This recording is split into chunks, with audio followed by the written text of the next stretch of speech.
Now imagine that you're inside this weird 2D space in which if you move upward like this, and then to the left, and then down again like so, you somehow return to the same spot, albeit with a 90-degree rotation.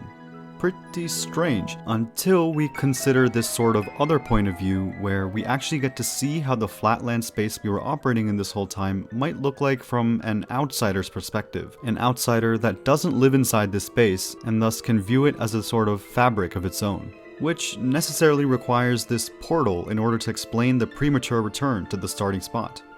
And now looking at this full path our Flatlander has traced out, we notice that it only has 3 vertices and 3 edges, so it's necessarily a triangle, all of whose interior angles are 90 degrees, adding up to a total of 270.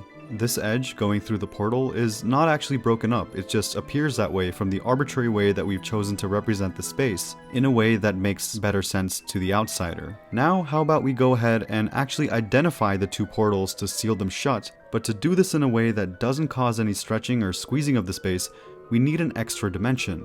And bam, this has always been the geometry of a cone.